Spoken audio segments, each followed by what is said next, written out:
एक बाबा रामदेव का, जो आम जनता के बीच में पदयात्रा कर रहे हैं आजकल और आम जनता को जुटा रहे हैं, उनकी चेतना को जगा रहे हैं और लोगों को तैयार कर रहे हैं कि भ्रष्टाचार के विरुद्ध में विद्रोह करना है। दूसरा आंदोलन है अन्ना हजारे की, जिनमें उनका मांग है कि एक नया कानून बनाया जाए, जिसका उन्होंने जन लोकपाल बिल के रूप में पेश किया है। और तीसरा, जो हम कई लोगों जो पहले सरकार में रह चुके हैं, कोई मंत्री रह चुका है जैसे मैं, या कोई सीबीआई का जॉइंट डायरेक्टर रह चुका है, या इंटेलिजेंस ब्यूरो का डायरेक्टर रह चुका है, या यूनाइटेड नेशंस में काम कर चुका है, ऐसे लोग 15 लोग इकट्ठे हुए और ये तय किया कि आज पब्लिक का विद्रोह के इंतजार ना करें, वो जब आएगा तो बहुत अच्छा होगा, ना कोई नई कानून बनने के इंतजार करें या प्रतीक्षा करें। जब नई कानून आएगी बहुत अच्छा होगा। लेकिन आज के जो वर्तमान हमारे देश की प्रणाली है, जो वर्तमान में जो विधि प्राप्त है, उसके अंतर्गत ही जो कार्य कर सके, भले धीमा चले, परंतु उस कार्य को हमें करना चाहिए। और उसी संदर्भ में 2G का जो कदम हम लोगों ने उठाया, वो कदम यही था कि आज के जो कानून है उसमें हम कार्रवाई कर सकते हैं। सिर्फ अपना विद्रोह या अपना हमारी आलोचना ये दिखाने के लिए नहीं है, लेकिन ठोस कदम उठानी चाहिए जिसमें जिन लोगों ने अपराध किया उनको सजा देने के लिए हम व्यवस्था करें। उन दिसंबर के बाद और आज बहुत परिवर्तन आया है और फरवरी मास में इस साल सुप्रीम कोर्ट में हमने सीबीआई का मॉनिटरिंग के लिए मनवाने के बाद मुझे सुप्रीम कोर्ट ने अनुमति दी कि मैं कोर्ट में जाकर राजा के खिलाफ केस दायर कर सकूं। आपको याद होगा कि मैंने 5 चिट्ठी लिखी थी प्रधानमंत्री को, क्योंकि प्रिवेंशन ऑफ करप्शन एक्ट में मंत्री के ऊपर केस नहीं डाल सकते हैं यदि आपको प्रधानमंत्री से अनुमति पहले प्राप्त नहीं है। ये कानून में इसीलिए लिखा गया था कि हर व्यक्ति कोर्ट में जाकर केस डालने के लिए अनुमति नहीं होनी चाहिए, फिर कोई मंत्री काम नहीं कर सकेगा। इसीलिए किसी एक अधिकारी के पास ये दायित्व होनी चाहिए कि वो देखें कि कुछ आधार है और उसके बाद परमिशन दें। परंतु इस सैंक्शन के नाम पर आज मंत्री के ऊपर केस ही ना डाल पाए, ये होने के कारण हमारे कोर्ट के जरिए आज व्यवस्था होती है कि जब प्रधानमंत्री काम ना करें, अपने दायित्व को निभाया नहीं, तो सुप्रीम कोर्ट प्रधानमंत्री के ना करने के कारण आपको सीधा अनुमति दे सकती है। और यही मैंने किया। हमारे संविधान के अनुसार आर्टिकल 32 में ये लिखा है कि जब मेरी मूलभूत अधिकार छीनी जाती है, मैं सीधा सुप्रीम कोर्ट आ सकता हूं। तो मैं सुप्रीम कोर्ट के पास गया था और मैंने ये कहा था कि प्रधानमंत्री को मैंने 5 चिट्ठी लिखी, किसी का जवाब नहीं दिया, और इतनी 1-1.5 साल हो गई है, इतनी बड़ी भ्रष्टाचार, और सिर्फ अनुमति देने के लिए, मैं नहीं कह रहा हूं कि सजा दे दें, सजा वो दे भी नहीं सकते, लेकिन मुझे कोर्ट जाने के लिए अधिकार देना चाहिए। तो सुप्रीम कोर्ट ने मुझे अधिकार दिया था। मैं कोर्ट में गया, ट्रायल कोर्ट में गया और मैंने केस फाइल की, और कंप्लेंट फाइल करने के बाद मैंने जज को कहा कि मुझे पब्लिक प्रोसिक्यूटर बनाइए, तो जज ने कहा ये कैसा हो सकता है, आप तो एक प्राइवेट इंडिविजुअल हैं, पब्लिक प्रोसिक्यूटर सीआरपीसी के अनुसार वही हो सकता है जो सरकारी वकीलों की लिस्ट में है, उसमें से हमें चुनना होगा, और आपका नाम तो आपने तो एनरोल भी नहीं किया। मैंने लॉ तो पढ़ा हूं, परंतु मैंने कभी एनरोल नहीं किया, किसी एग्जाम नहीं लिया, क्योंकि मैं पहले से प्रोफेसर था और प्रोफेसर होते हुए मैंने लॉ सीखा था।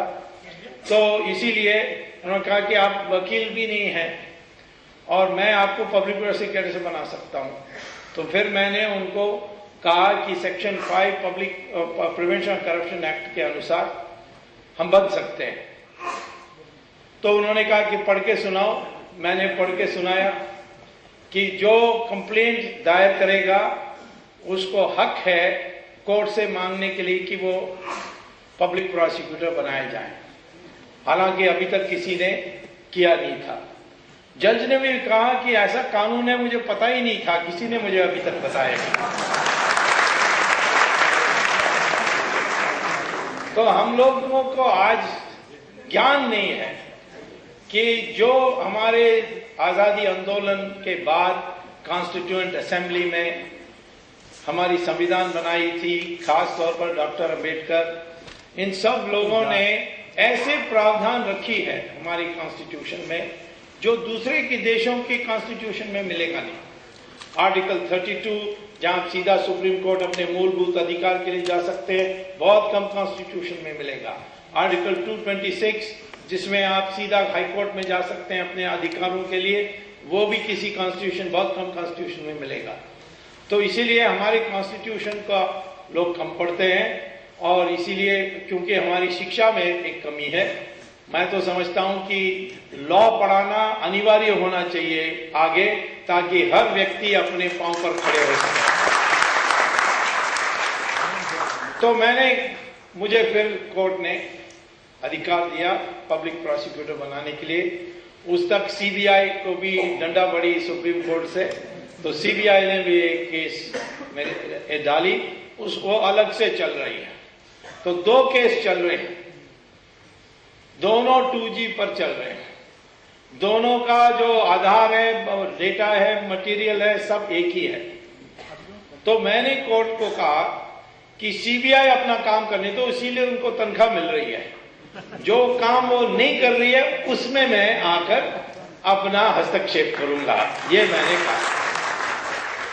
तो ये इस कारण से सब सीबीआई ने शुरू में अच्छा काम किया। मैंने राजा को आरोपी बनाया, जेल भेजने के लिए मांगी, सीबीआई ने समर्थन किया, तो राजा अंदर चले गया। अब राजा अंदर बैठा है और उसके बाद कन्नी मोरी अंदर चले गई। जैसे मैंने कई जगहों में कहा कि कन्नी मोरी की बारी आएगी। अब 1 हफ्ते 10 दिन के अंदर मारन को भी अंदर जेल जाना पड़ेगा। लेकिन मैंने देखा कि सीबीआई ने चिदम्बरम को छुआ नहीं, और मुझे आश्चर्य हुआ क्यों नहीं चिदम्बरम के ऊपर केस चलना चाहिए, क्यों नहीं चलाया गया। अब मुझे बाद में पता लगा सीबीआई के ऑफिसर्स, जो सीनियर ऑफिसर्स हैं, सब आईपीएस के हैं और उनका प्रमोशन, कॉन्फिडेंशियल रिकॉर्ड सब होम मिनिस्टर तय करता है। तो जब ऐसा है तो वो अपना करियर को खराब करने चाहिए नहीं चाहते होंगे। तो रोज सीबीआई डायरेक्टर को चिदम्बरम से कोई ना कोई अन्य केस के लिए मिलना होता है, तो थोड़ा आंख का भी शर्म होता है कि इसी के ऊपर हम कैसे केस डाल सकते हैं जिसको हमें रोज मिलना है। तो इसीलिए मैंने सुप्रीम कोर्ट में जाकर एक केस अलग से डाली कि मेरे पास आधार है, जो मैं आपको अभी बताने वाला हूं क्या आधार है। उस आधार के होने के बाद भी सीबीआई ने चिदम्बरम पर जांच नहीं की और इसीलिए सुप्रीम कोर्ट आदेश दे कि चिदम्बरम पर केस चलाया जाए। और ये जो बहस हुई थी, बड़े डट के विरोध हुआ गवर्नमेंट की तरफ से। सीबीआई के वकील भी आए थे, बड़े वरिष्ठ वकील के वेणुगोपाल, और पीपी राव चिदम्बरम के तरफ से आए। दोनों घंटे बहस की, 18 घंटे। एक दिन में कोर्ट सिर्फ 2 घंटे के लिए इस केस के लिए बैठती थी सुप्रीम कोर्ट में, तो इसके माने 9 दिन की बहस की। मैंने 2 घंटे की बहस की, उससे ज्यादा नहीं की। अब ऑर्डर्स रिजर्व हो गए हैं और मैं समझता हूं कि इस आने वाले हफ्ते में सब कह रहे हैं कि रिजल्ट आएगी, कि सुप्रीम कोर्ट कहेगी कि नहीं कहेगी कि चिदम्बरम पर केस चलना चाहिए। मैंने इसीलिए केस ये मांग की क्योंकि मैंने देखा कि राजा के ऊपर जो चार्जेस हम लोगों ने बनाई थी वो ये था कि लाइसेंस का दाम उन्होंने 2001 का दाम फिक्स किया, जब 2008 में दाम 10 गुना ज्यादा था। और फिर उसने कि कौन कब लाएगा लाइसेंस, डिमांड ड्राफ्ट, इससे उसने सिर्फ 9 कंपनीज, यानी कम से कम 42 कंपनीज ने अप्लाई की थी। उसमें से इसने छांट करके 9 कंपनीज को लाइसेंस दिलाई। और उसमें 2 ऐसे कंपनीज थे जो टेलीकॉम कंपनीज भी नहीं थे, वो रियल एस्टेट के कंपनीज थे, जमीन बेचने का। वो 2 इनके प्रिय थे, तो किसी तरीके से उन्होंने स्वान टेलीकॉम नाम का स्वान टेलीकॉम था, बट वो टेलीकॉम कंपनी नहीं था। और यूनिटेक जो जमीन बेचता है दिल्ली का कंपनी है, इन दोनों को उन्होंने लाइसेंस दिलवा दी। तो ये इससे क्या हुआ कि जैसे सीएजी ने कहा कि 1,76,000 करोड़ रुपए का नुकसान हुआ, क्योंकि 2008 के दाम पर आपने लाइसेंस नहीं दिया, 2001 के दाम पर दिया था। 2001 के टाइम पर टेलीकॉम मार्केट छोटी थी, हमारे सिर्फ उस समय 40 लाख मोबाइल फोन्स होते थे, आज 70 करोड़ मोबाइल फोन्स हैं। तो इतनी बड़ी मार्केट हो गई, सबको इस मार्केट में हिस्सा लेने चाहते हैं क्योंकि इतनी लाभदायक होगी। तो उन्होंने 2008 में इस तरीके करके ये नुकसान हुआ। अब इसकी बड़ी आलोचना भी हुई सीएजी का, सीएजी ने ये अनुमान लगाया। अब कपिल सिब्बल ने कह दिया कि लॉस तो सिर्फ नील था, 0 था। अब लोग कपिल सिब्बल को गाली देने लगे। मैंने कहा वो बेचारा क्या करेगा, वो 0 से आगे गिनती ही जानता नहीं है, इसीलिए वो 0 पर ही रह गया। लेकिन मैं ये कहता हूं कि मान लीजिए सीएजी का गणित आपको पसंद नहीं है, आप देखिए कि ये कंपनीज जिनको लाइसेंस सस्ते दाम पर मिली, उन्होंने क्या किया।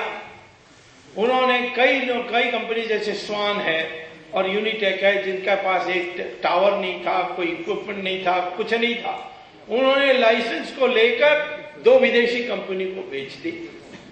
कौन से 2 कंपनी को बेची? एटिसलाट और टेलीनॉर। और ये ब्लैक लिस्टेड कंपनीज थे। जब शिवराज पाटिल होम मिनिस्टर था, उन्होंने एक रिपोर्ट तैयार की कि एटिसलाट जो है ये पाकिस्तान ISI के कंट्रोल में है कंपनी, इसको देश में बिजनेस करने नहीं देना चाहिए। और इनकी जो इंडिया ऑफिस है उसका हेड है शाहिद बलवाज। उस शाहिद बलवाज दाऊद इब्राहिम का आदमी है, इसीलिए उसको किसी में आने नहीं देना चाहिए। और टेलीनॉर का इक्विपमेंट, ये टेलीनॉर नॉर्वेजियन कंपनी है, इसकी इक्विपमेंट चाइना से आती है।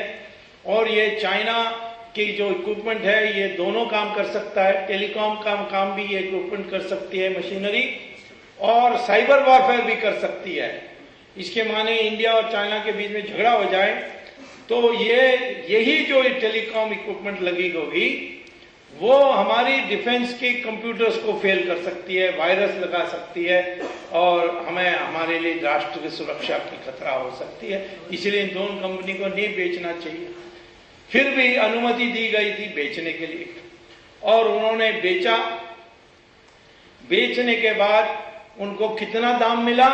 8 गुना दाम मिला। जो प्राइस उन्होंने सरकार को दी 1651 करोड़ का, उसका 8 गुना इनको मिला उस इन दोनों कंपनी से लाइसेंस को बेचने के लिए। तो इसी से लगता है कि नुकसान हुआ। यदि सरकार सीधा इन कंपनीज को बेचती तो सरकार को भी 8 गुना मिल जाती। तो कुल मिलाकर के 9 कंपनीज ने जो 1651 करोड़ दिया, वो कुल मिलाकर के सरकार की रेवेन्यू बनी 14,000 करोड़। उस 14,000 करोड़ को 8 से मल्टीप्लाई करिए तो आपको वहीं मिल जाती है 98,000 करोड़। कई और कंपनीज ने अपने पूरा लाइसेंस नहीं बेचा, आधा लाइसेंस बेचा। जैसे टाटा ने बेचा 13 गुना पर डोकोमो, 13 गुना दाम पर बेचा डोकोमो। एस्टेल एक कंपनी है, उसने 20 गुना दाम पर बेचा। अलग अलग कारण से, कौन से सर्कल में उनको लाइसेंस मिली, कौन सी लाभदायक सर्कल में, उस पर डिपेंड किया। तो औसत में आप ले लीजिए कि 10 गुना दाम ज्यादा था 2008 में। उस हिसाब से आपको 10 गुना माने 1,40,000 करोड़ वहीं बन जाती है। उसके बाद CDMA, डुअल टेक्नोलॉजी, सबका लाभ को जोड़ करके 1,76,000 होना कोई बड़ी बात नहीं है, वही सही है। उसमें से मैंने आपको बताया कि 60,000 करोड़ रुपए रिश्वत दी गई, और रिश्वत में राजा ने उसको बांटा, क्योंकि वो अकेला सब रखते था तो प्रॉब्लम होती, क्योंकि उसके कई रहनुमा थे, उसके कई पेट्रन्स थे। तो उन्होंने सिर्फ 4,000 करोड़ अपने पास रखा और 5,000 करोड़ उसने चिदम्बरम को दिया। चिदम्बरम को क्यों दिया, तब मुझे जब ये समाचार मिली सोचने लगा ये चिदम्बरम को क्यों दिया। वैसे चिदम्बरम के लिए 5,000 तो कोई ज्यादा नहीं है, पॉकेट मनी जैसा है। उसके बैंक अकाउंट में विदेशों में 50,000 करोड़ है। और फिर उसने करुणानिधि को 16,000 करोड़ रुपया दिया, जो देना था, क्योंकि करुणानिधि की 3 बीवियां हैं तो थोड़ा ज्यादा उनको देना था मैंने। और फिर सोनिया गांधी को 36,000 करोड़ मिला। ये कुल मिला करके उसने ऐसे तरीके से बांटा। तो मैंने वो केस बनाई, उसमें बहस हुई, और ये 2 चार्जेस पर। नंबर 1 कि तुमने दाम को फिक्स किया 2001 में, और इसीलिए राष्ट्र का नुकसान हुआ।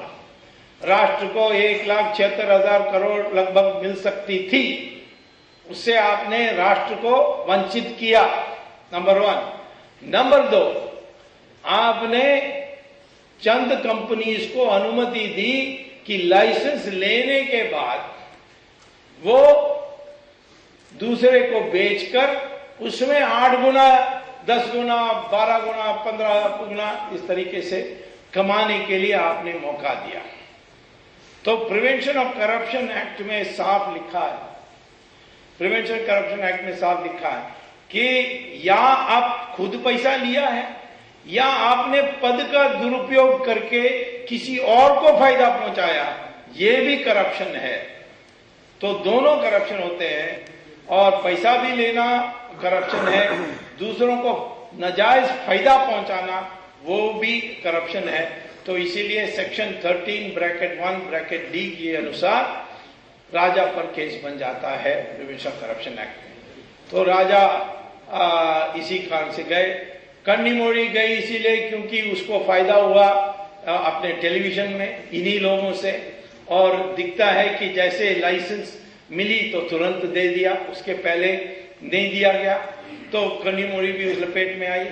मारन को इसीलिए लपेट में लाए क्योंकि एक को यानी एयरसेल को जब लाइसेंस मिली तो मारन उस समय टेलीकॉम मिनिस्टर था राजा के पहले। राजा 2007 में ही आया था, जुलाई में।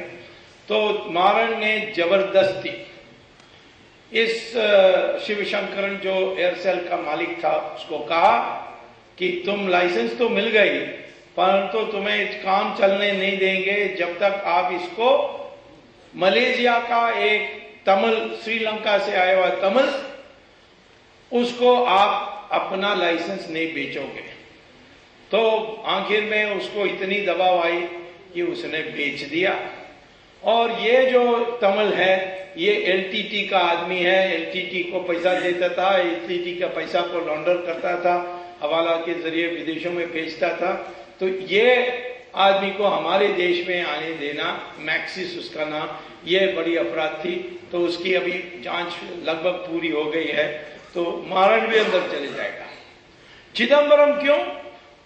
चिदम्बरम इसीलिए कि जब मैं जांच करने लगा तो देखा कि पहले तो 2003 में जब एनडीए थी, एक रेजोल्यूशन पास हुआ था कैबिनेट में कि यह स्पेक्ट्रम मामला काफी टेक्निकल मामला है, इसीलिए कैबिनेट में बहस करने की जरूरत नहीं है। 2 मंत्री को अधिकृत करती है cabinet, finance minister, telecom minister. ये दोनों मिल करके तय करना चाहिए कि स्पेक्ट्रम का दाम कितना होना चाहिए। तो उस समय 2008 को जब लाइसेंस दी गई थी, उस समय फाइनेंस मिनिस्टर कौन था? चिदम्बरम। और टेलीकॉम मिनिस्टर कौन था? राजा।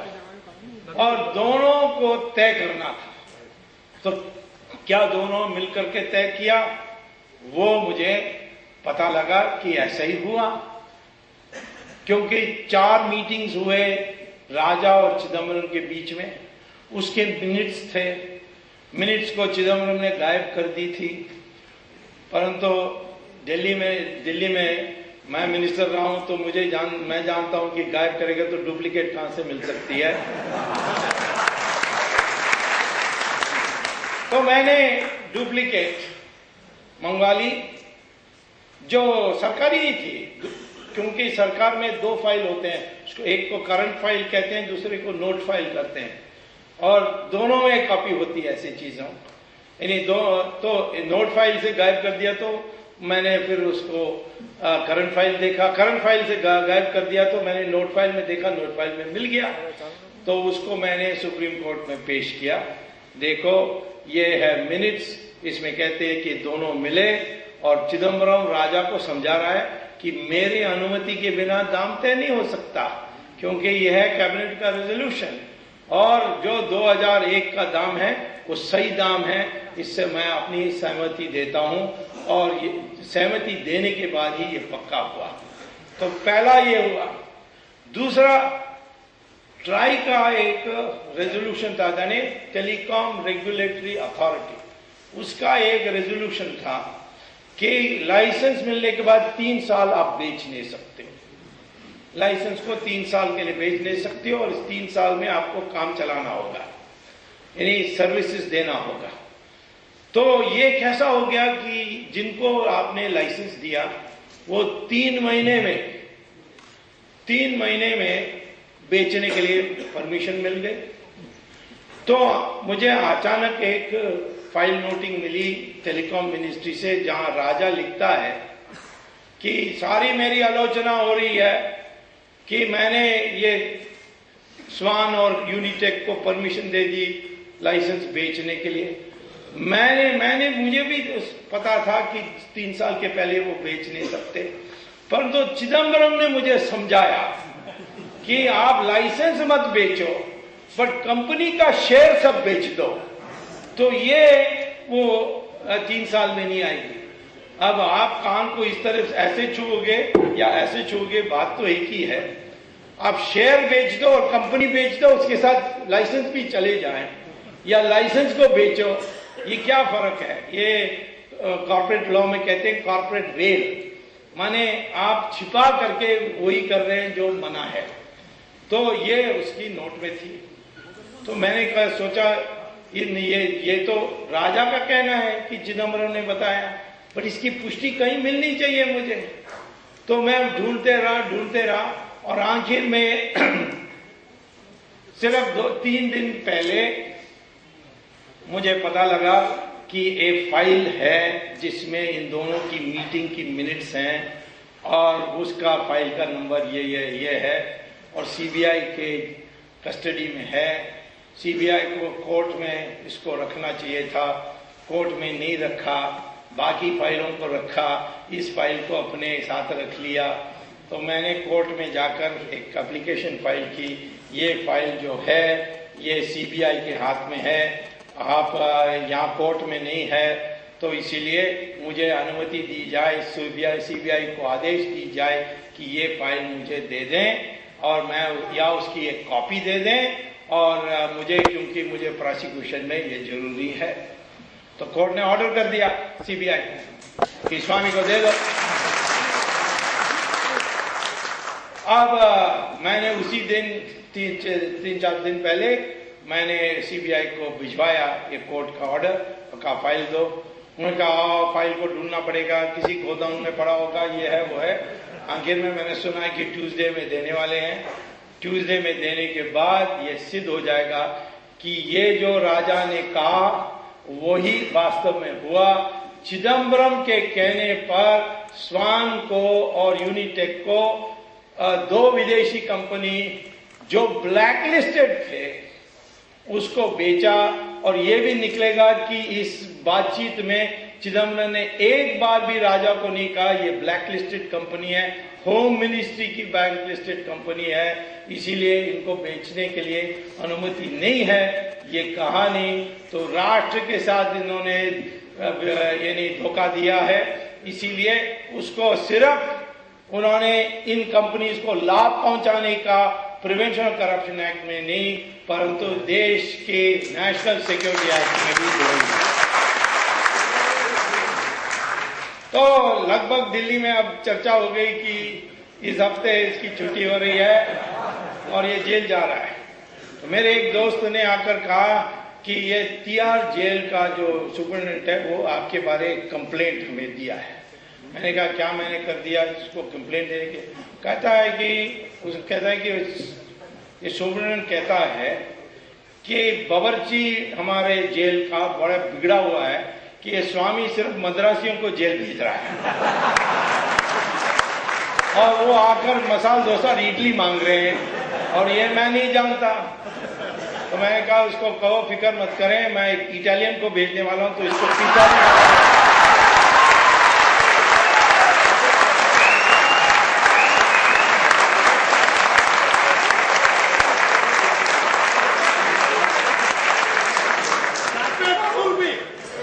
तो इसीलिए मैं आपको कहता हूं कि इस जो अगला हियरिंग ट्रायल कोर्ट में मैंने 2 केसेस डाले हैं, एक सुप्रीम कोर्ट में कि इस पर जांच करने के लिए सीबीआई को आदेश दीजिए, और ट्रायल कोर्ट में इसको सह आरोपी बनाइए राजा के साथ। जो राजा ने किया वो इसने भी किया, राजा ये नहीं कर सकते हैं इसकी अनुमति के बिना, तो इसको भी सह आरोपी बनाए। सीबीआई नहीं चाहती है, सीबीआई ने डट का विरोध किया इसका सुप्रीम कोर्ट में, और इसीलिए परंतु सीबीआई के ऑफिसर्स मुझे व्यक्तिगत जब मिलते हैं कोर्ट के बाहर, वो कहते हैं कि इस साला को जल्दी भेजो।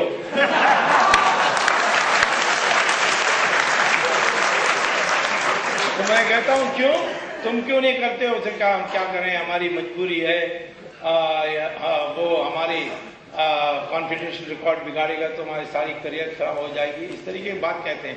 और कोई कहता है कि नहीं ऑफिसर ऊपर लेवल ऑफिसर्स ठीक नहीं कर रहे हैं, परंतु मैं आपको बता रहा हूं कि सिर्फ ये सीबीआई के नहीं, कांग्रेस के मिनिस्टर मुझे फोन करके पूछते हैं ये कब अंदर जाएगा। क्यों? इतने घमंड है उसको। और सबसे बड़ा चोर तो ये है 50,000 करोड़ विदेशों में, किसी बात पर ये नहीं, ये तो एक केस है, मैंने तो 17 केसेस जो इसके बारे में मैंने तैयार किए हैं, जो इसके एक केस के अंदर जाने के बाद सब 17 को जोड़ दूंगा इसके साथ। एक है एयर इंडिया का, एयर इंडिया का जो हवाई जहाज खरीदे, इतनी बड़ी ऊंची दाम पर खरीदी, उसका एक ई गवर्नेंस यानी चंद मिनिस्टर्सों का empowered government of minister EGOM, वो यानी चंद मंत्रियों का, जो संबंधित मंत्रियों का, सारा कैबिनेट बैठने की जरूरत नहीं है, चंद मंत्रियों का एक कमेटी बनाई जाती है, उसको बनाया गया था और इसी ने ये सारा घोटाला एयर इंडिया के साथ किया। वो है स्टॉक मार्केट ऊपर नीचे जाती है, उसके पीछे भी यही है। और हर चीज पर, यहाँ अब होम मिनिस्ट्री में भी उसने बुलेट प्रूफ वेस्ट में, गन खरीदने में, हर में कमीशन कमाने के लिए उसने व्यवस्था की है। तो इसीलिए ये सारी बातें एक एक आएगी और इसका हम आगे बढ़ेंगे। और मैं आपसे ये कहना चाहता हूं कि ये तो मामला रुकने वाला नहीं है। ये चिदम्बरम के बाद क्योंकि बहुत मद्रासी हो गए हैं तो एक दो और भी लाना है। तो मैंने देखा कि एक कंपनी इनमें से, टेलीकॉम कंपनी में, उसका असली मालिक है रॉबर्ट वड्रा, तो वो है दामाद।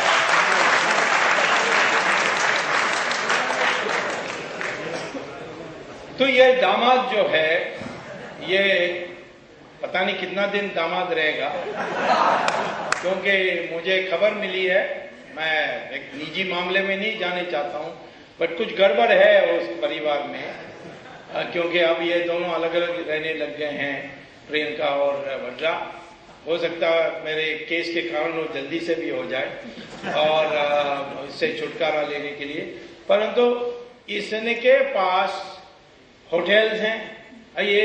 ये तो 5वीं क्लास पास भी नहीं है, बिल्कुल अनपढ़ आदमी है, लोफर टाइप है, और उसके पास 6 कॉर्पोरेट जेट्स हैं, जो सारे जो पब्लिक सेक्टर हैं उसको वो किराए में देता है फ्लाइंग करने के लिए, यानी कोई काम में जाने वाले। उसके पास होटल्स कई पड़े हुए हैं। और दुनिया, ये सारे कॉमनवेल्थ गेम्स में, अभी तो हम कॉमनवेल्थ गेम्स को छुआ ही नहीं, तो कॉमनवेल्थ गेम्स में सारे जो कमीशन है उसमें सबसे बड़ा हिस्सा इसको मिली। और कलमाडी जेल में है, क्योंकि ये हाँ में हाँ मिलाते रहा, और कलमाडी अंदर, ये बाहर, ये परिस्थिति कॉमनवेल्थ गेम्स में है। हर बात पर, हर जमीन के घोटाला में DLF एक कंपनी है, उसका असली मालिक ये है। तो ये दुनिया भर की उसने भ्रष्टाचार की है।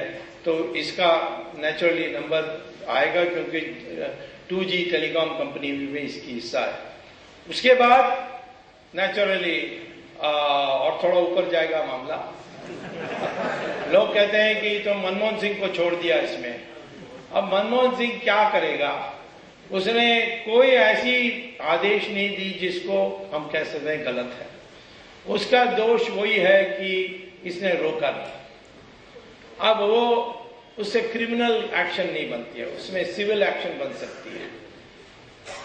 परंतु उसके अभी मैं क्यों सोचूं, क्योंकि मनमोहन सिंह चले जाएगा तो सोनिया अपना बेटा को बिठा देगी, और वो देश के लिए ठीक नहीं है।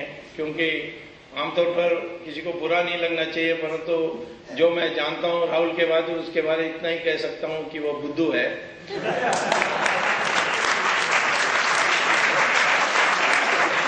एक बार वो यूपी में गया और इतनी बड़ी पहाड़ देखा गोबर की, उसने आकर प्रेस कॉन्फ्रेंस कहा कि मैंने लाशों का पहाड़ देखा। अब वो गोबर और लाश के बीच में वो फर्क नहीं देख सकता है, तो क्या प्रधानमंत्री इस देश का बन सकता है? तो इसीलिए इसको जाने से कोई इससे अच्छा मतलब मिलने वाला नहीं है। तो सारा यूपीए चले जाए तो अच्छा है, यूपीए सारा जा सकता है। मैं तो समझता हूं कि जो हमने देखा है, जो माहौल, उससे लगता है कि शीघ्र मध्यावधि चुनाव मार्च तक आ जाएगी। इस पार्लियामेंट सेशन में ही सरकार गिर सकती है। ये सारे जो भंडा फोड़ रहे हैं, ये फुटने के बाद होम मिनिस्टर, जो चोर पकड़ने के लिए मिनिस्टर है, वो खुद चोर निकलेगा, तो कैसे सरकार चलेगी? तो इसीलिए ज्यादा अच्छा है कि सारा सरकार ही चले जाए। सिर्फ मनमोहन सिंह जाने से कोई सुधरने वाला मामला नहीं है, और इसीलिए हम उनके ऊपर नहीं कॉन्सेंट्रेट कर रहे हैं। परंतु सोनिया गांधी निश्चित तौर पर इस देश के हर डील में उसको एक हिस्सा मिली है।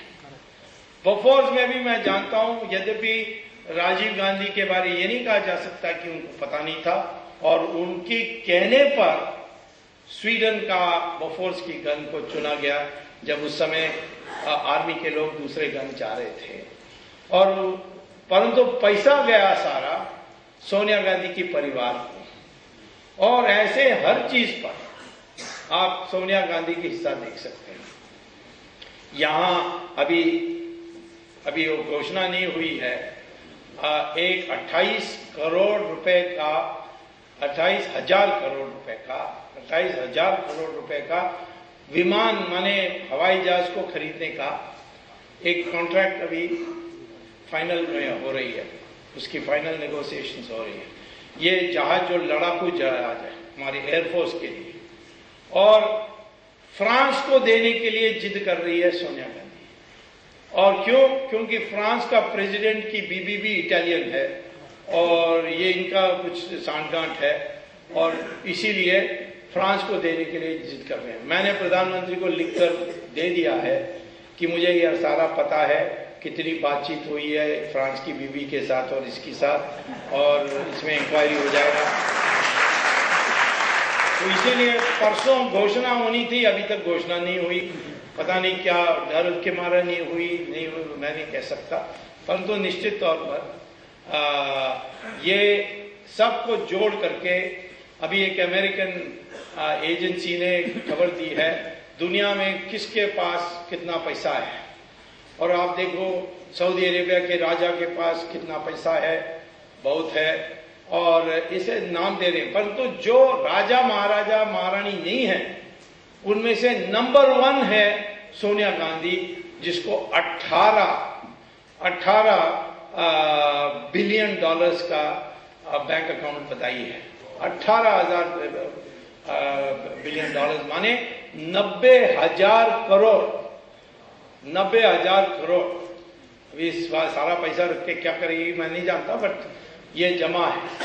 ये उस परिवार से आई जिनको गरीब माना जाता था।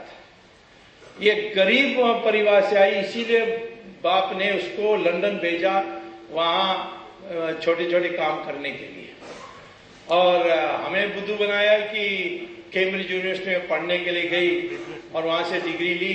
जब मैं गया कैम्ब्रिज यूनिवर्सिटी, उन्होंने कहा ऐसा कोई स्टूडेंट नहीं था। मुझे लिखकर दे दिया था कि ऐसा कोई स्टूडेंट नहीं था। मैंने लोकसभा स्पीकर को दिया कि देखो ये तुम्हारे पार्लियामेंट के हुज हू में लिखा है कि ये कैम्ब्रिज यूनिवर्सिटी से इंग्लिश में डिग्री ली, परंतु ये यूनिवर्सिटी ने ऐसी चिट्ठी लिख दी।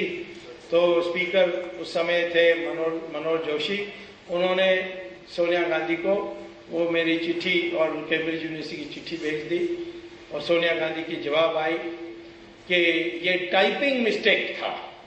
अब typing mistake comma full stop हो सकती है, परंतु पूरा व्याख्या इतना लंबा sentence got a degree in the university of Cambridge, ये टाइपिंग मिस्टेक है, तो इसको Guinness book of world record में भेजना चाहिए। Longest typing mistake.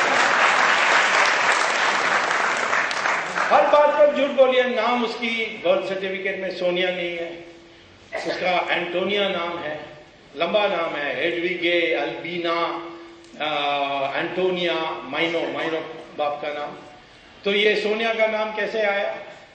ये समझिए हम लोगों को कुछ पता होना चाहिए। हमारे देश में इसके बारे में कुछ नहीं पता। इसके बाप क्या कर रहे थे? इसके बाप हिटलर के मिलिट्री में जवान थे, और जब हिटलर गया रशिया तो ये पकड़ा गया था और उसको जेल में रखा था, और जेल में सिर्फ 4 साल ही था।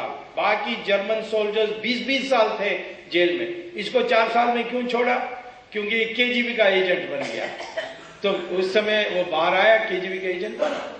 तो मैं इसकी सारी इतिहास जानता हूँ, और लोगों को नहीं पता है, दुर्भाग्य है। हमारी मीडिया भी नहीं लिखती है, लेकिन हमें जानना चाहिए कि किस प्रकार के, यानी एक आखिर में इसका पद है, उस पद में बैठ करके वो क्या क्या नुकसान हमारी देश की कर सकती है।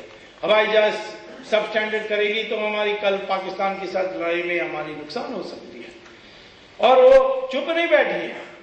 अभी उन्होंने एक फैसला किया है कि एक नया बिल आएगा पार्लियामेंट में पास करने के लिए, उसका नाम होगा communal and targeted violence bill. माने जो को लक्ष्य बना करके हिंसा होती है उसके संबंध में। अब ये बिल क्या है? ये बिल सख्त हिंदू विरोधी बिल है। मैं नहीं कहता हूं कि आप मुसलमान विरोधी बिल बनाओ, परंतु हिंदू बिल यानी जिस देश में 83% हिंदू हैं उसमें ऐसी बिल वो ला सकती है। उसमें क्या लिखा है कि दंगा हो जाए, मैं तो पूरा आपको विवरण नहीं बता रहा हूं, बड़ी लंबी चौड़ी है। उसमें लिखा है कि दंगा हो जाए तो ये मानकर जाएगा कि हिंदू ने किया है। दंगा हो जाए हिंदू और मुसलमान के बीच में तो पुलिस का पहला रिपोर्ट में आएगा कि हिंदू ने किया। अब ये हमारे आश्चर्य होती है कि दंगा हुआ, जांच भी नहीं हुआ, आप कह दो कि मानकर चलेंगे कि हिंदू ने किया और हिंदू को सफाई देना होगा कि उसने नहीं किया। तो कल कोई टेररिस्ट 4-5 मुसलमानों को पैसा देकर के कह रहे दंगा कर दो और ये तुम्हारे ऊपर नहीं आएगी, तो फिर क्या होगा देश के लिए। इसी प्रकार से सेक्शन 7 में लिखा है कि एक हिंदू मर्द और एक मुस्लिम औरत ये दोनों साथ रह रहे हैं दिखाई पड़े तो ये मानकर चलेगा कि उसने उसकी बलात्कार की है और उसको सिद्ध करना होगा कि उसने बलात्कार नहीं की। अब ये ऐसे हास्यास्पद, ये हिंदुओं का मनोबल तोड़ने के लिए, जैसे राउलट एक्ट आई थी अंग्रेजों के जमाने में, उसके लिए आई। ये मैंने मनमोहन सिंह को कहा ये ऐसी बिल आएगी तो तुम्हारी छुट्टी हो जाएगी, तो उन्होंने कहा नहीं नहीं ऐसी बिल नहीं आने वाली है क्योंकि उसको बड़ी प्रोसीजर है, ये हुआ है। अब बिल ना आए या आए, परंतु अपमान तो हुआ देश का कि एक मेजॉरिटी कम्युनिटी, वो भी 83% आज देश में सेक्युलरिज्म है, वो इसीलिए क्योंकि हिंदू मेजॉरिटी चाहती है सेक्युलरिज्म हो। कल हिंदू मेजॉरिटी चाहे हिंदू राष्ट्र हो तो कौन रोक सकता है, हिंदू राष्ट्र हो जाएगी हमारे देश।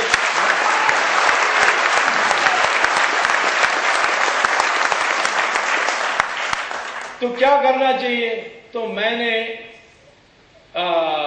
पुलिस स्टेशन, दिल्ली पुलिस की स्टेशन में, क्राइम ब्रांच में मैंने एक कंप्लेंट भेजी कि सोनिया गांधी पर एफआईआर दर्ज करो, क्योंकि हमारे आईपीसी में लिखा है कि हिंदू मुस्लिम के बीच में तनाव पैदा करोगे तो ये अपराध है। वो सेक्शन 153A और 153B भी वैसे ही है, फिर 295A, 5052, ये सारी चीज़ों का इन प्रावधान में आप उनकी एफआईआर दर्ज करिए और 10 तारीख तक करना चाहिए, नवंबर। नहीं करोगे तो मैं कोर्ट चले जाऊंगा। तो अभी 10 तारीख को बीत गई, तो मैं जाने के बाद मुझे 2-3 दिन का फुर्सत मिलेगा दिल्ली में, तो निश्चित तौर पर मैं कोर्ट में जाकर कहूंगा कि इसके ऊपर एफआईआर दर्ज होनी चाहिए। यहाँ हमारे देश में दुनिया भर के कामों के लिए, छोटी बातों के लिए एफआईआर दर्ज होती है, परंतु यहाँ इस पर इतनी बड़ी चीज हुई है। ये कोई अधिकारी नहीं है, ये कोई लॉ मिनिस्टर नहीं है, ये एक एमपी है और वो बैठी है पार्लियामेंट के बाहर और एक ये बिल तैयार करती है। ऐसा बिल पहले 2005 में आया था, उसके बाद मुस्लिम संगठनों ने, क्रिश्चियन संगठनों ने सोनिया को चिट्ठी लिखा, ये तो फीका बिल है, इससे कुछ नहीं होने वाला है। तब उसने मनमोहन सिंह को कहा इस बिल को वापस करो और अपने आप उसने इस बिल को तैयार किया और ये करके किया। मैं आपको कहना चाहता हूं कि लोग मुझसे कभी कहते हैं तुम सोनिया गांधी के पीछे बहुत पड़े हो। मैं कहता हूं कि मैं क्यों नहीं पीछे पड़ा, कहते हैं नहीं बेचारी बहू है और हमारे देश की संस्कार है, वो साड़ी पहनती है, कभी नमस्ते करती है। तो मैंने कहा कि देखो इसमें मैं गुमराह नहीं होने वाला हूँ, क्योंकि मैं रामायण का जानता हूँ। रामायण में रावण आया भगवा कपड़ा पहन के और सीता गुमराह हो गई और लक्ष्मण रेखा पार कर गई और फिर क्या हुआ आप जानते हैं। इसीलिए मैं ये साड़ी पहनती है इसमें मैं गुमराह नहीं होने वाला हूँ।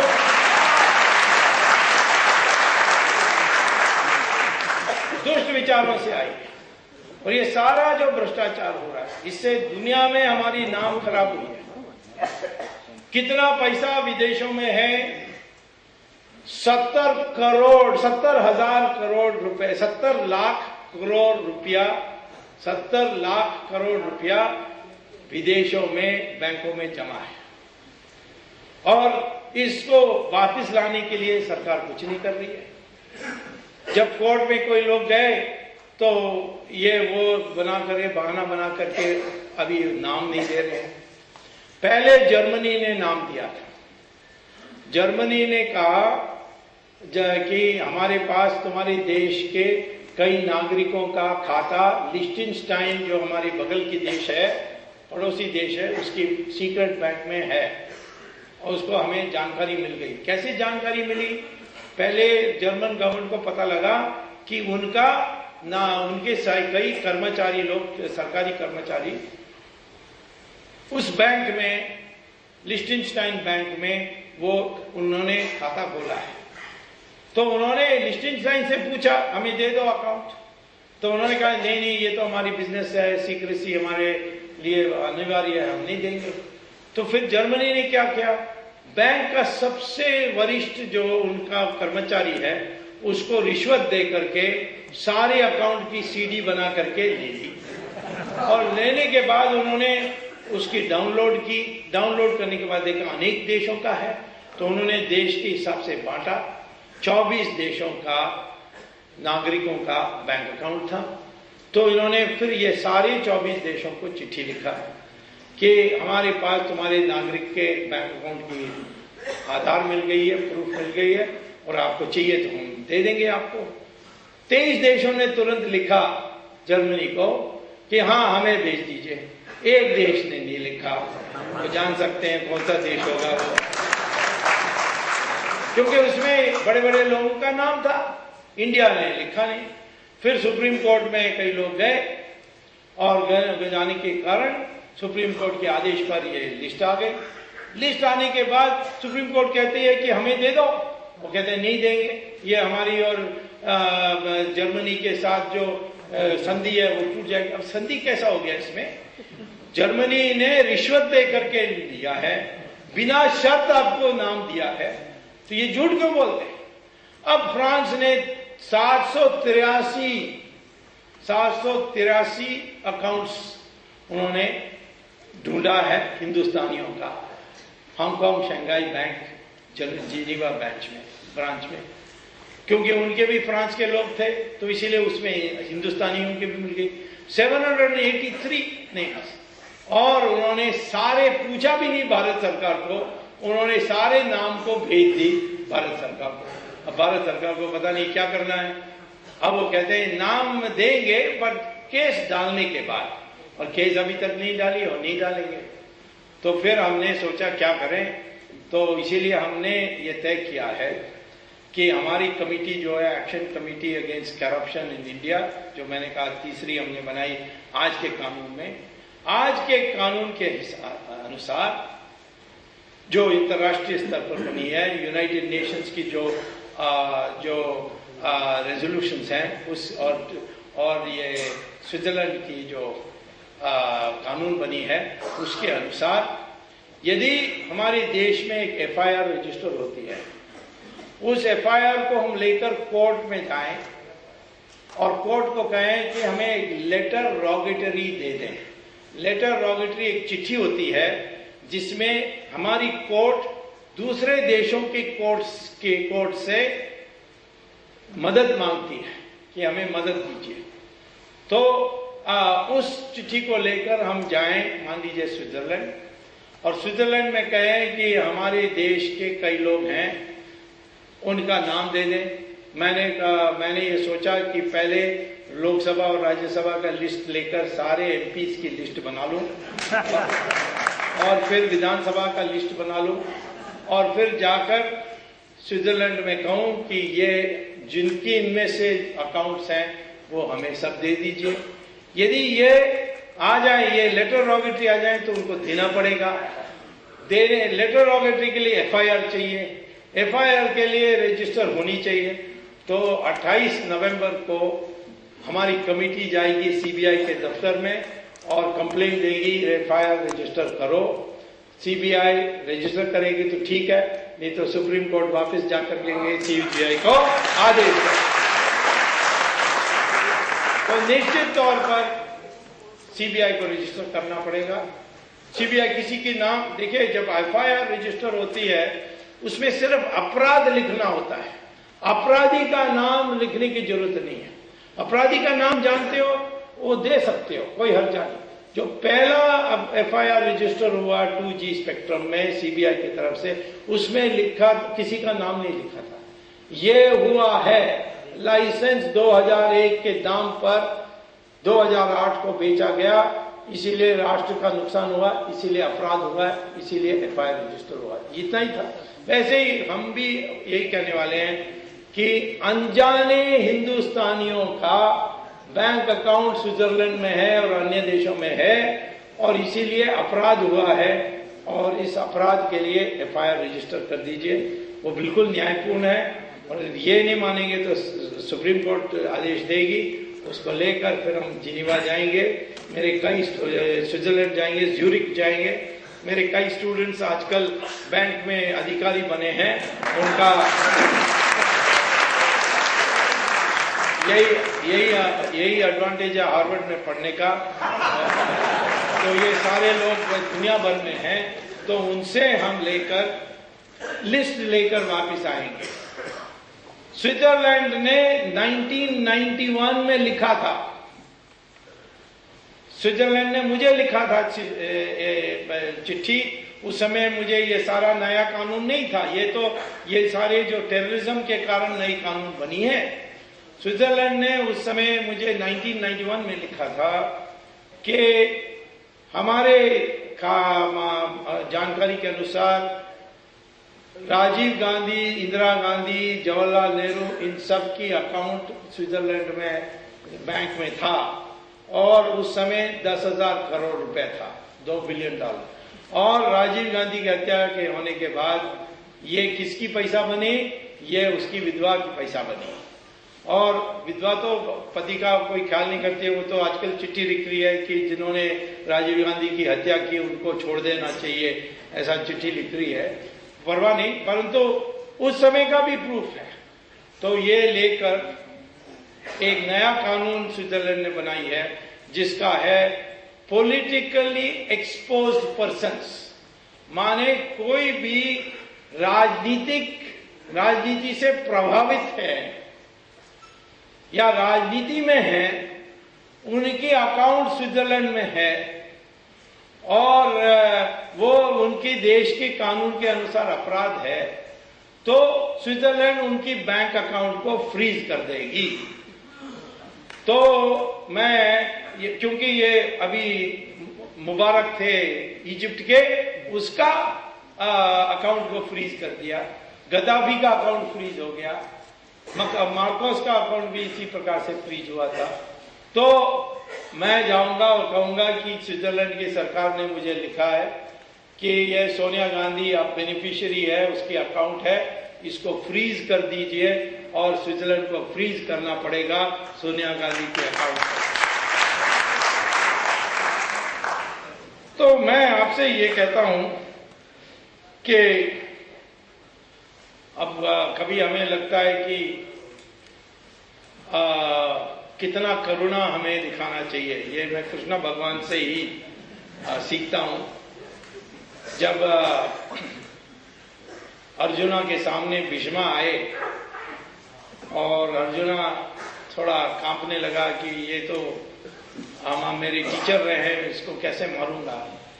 तब कृष्णा भगवान कहते हैं कि जब इसने द्रौपदी का वस्त्रहरण देखा, उस दिन ये बहुत बड़ा अपराधी बना है, इसीलिए इसको वध करना चाहिए। आज ये सवाल आती है कि सोनिया गांधी का बीमारी क्या है, इसको भी छिपा के रखा है, और पुराने वीडियोस दिखा रहे हैं सोनिया गांधी बड़ी नाच रही है, घूम रही है, फिर बहुत फैलती है। इतना झूठ इसमें भी बोला है। अमेरिका गई थी अगस्त में स्लोन केटरिंग हॉस्पिटल में, और कांग्रेस के प्रवक्ता कहते हैं कि उसकी ऑपरेशन हो गई।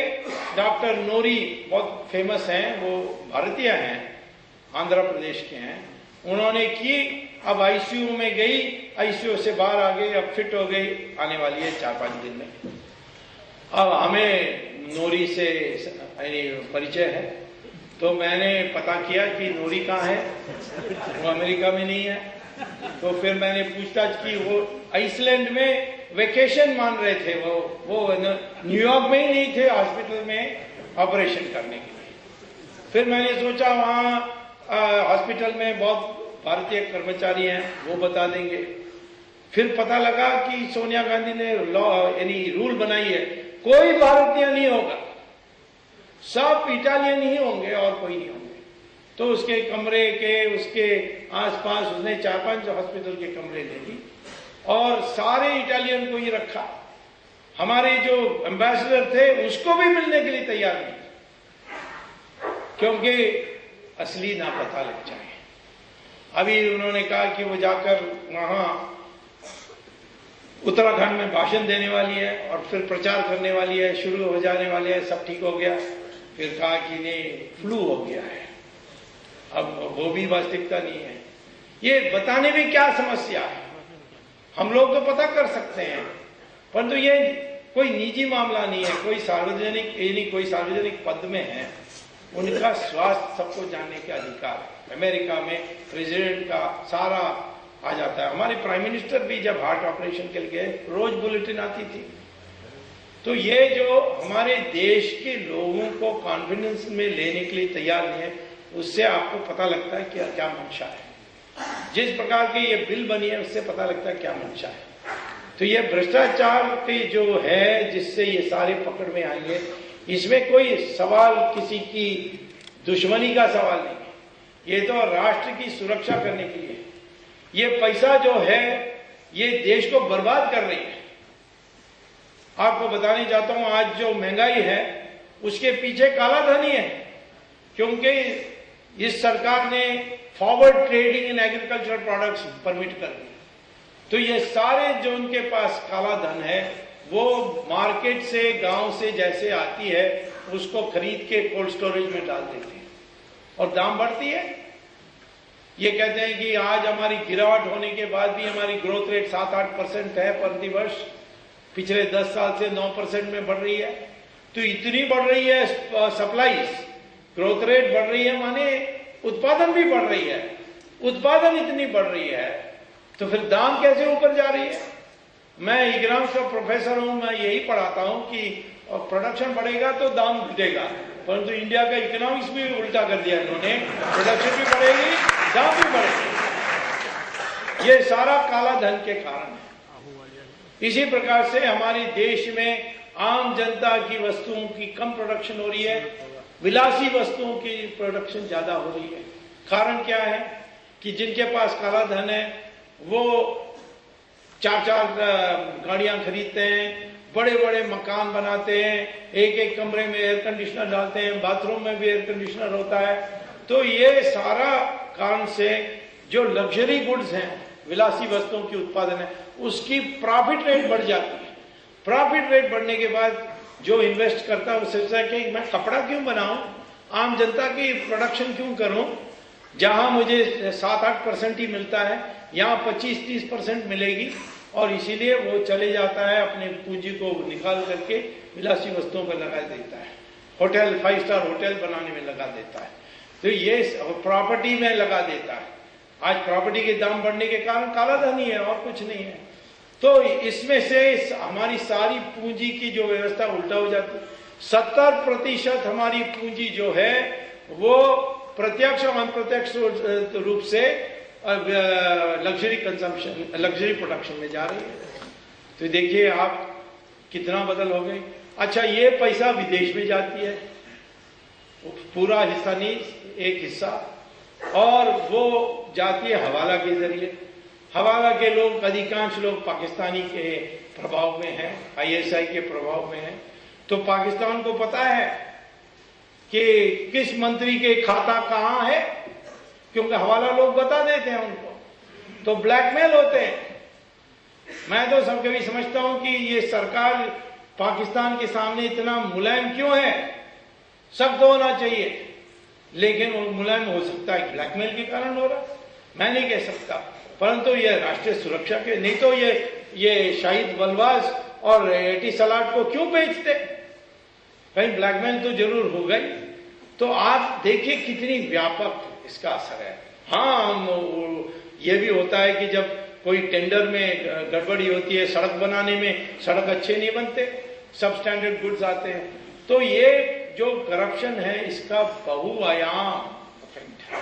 हमारी स्टॉक मार्केट भी इसी में गड़बड़ हो रही है। तो एक आश्रम में ले गए तो वहां के साधु ने पूछा उसको, मठाधीश ने पूछा कि क्या मैं क्या आपकी सेवा कर सकता हूं। तो उन्होंने कहा कि मेरे पास इतनी पैसा है परंतु मनस में शांति नहीं है। तो फिर उन्होंने भगवद गीता ये सारी प्रवचन दी। वो इतनी प्रभावित हुई कि वो अमेरिका वापस गई और उसने अपने को हिंदू घोषित किया, अपने पति को भी हिंदू बना दिया, अपने बच्चों को भी बना। यही तो हमारी संस्कृति थी।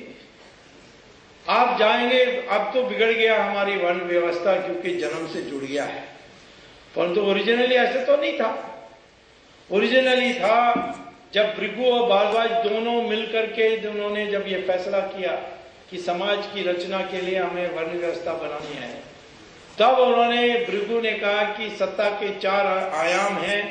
एक है विद्या, दूसरा है शस्त्र, तीसरा है धन, चौथा है जमीन। इन चारों को बांट देना चाहिए, किसी व्यक्ति के पास एक से ज्यादा नहीं होना चाहिए। तो जिसके पास विद्या है उसके पास शस्त्र नहीं होगा, उसके पास धन नहीं होगा, उसके पास जमीन नहीं होगा। और वैसे ही जिसके पास शस्त्र नीति के लिए उसको, जिसके पास विद्या उसके पास जाना होता है। और ये जन्म से नहीं था। नहीं तो आप बताइए कि विश्वामित्र ऋषियों की ऋषि, उनके माँ बाप क्षत्रिय थे, वो ऋषि बने।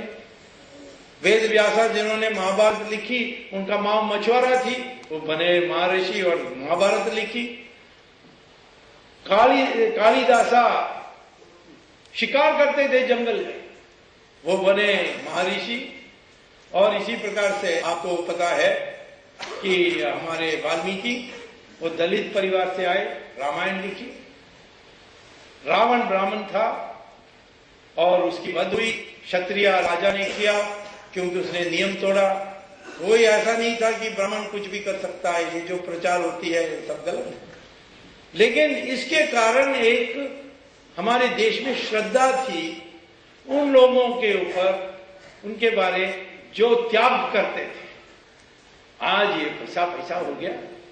तो ये सनातन धर्म जो मार कहते थे, महात्मा गांधी कहते थे मैं सनातनी हूं। ये जो संस्कार है वो हमें हमारे नहीं बैठा सकते, उनको नई भाषा में बैठाना चाहिए। ये उदाहरण बताना चाहिए। हमारी सारे आश्रमों में, इंडिया में भी श्री श्री रविशंकर हो या आसाराम बापू हो या स्वामी दयानंद सरस्वती हो या रामदेव हो, इन सब के आश्रमों में विदेशी इतने भरे पड़े।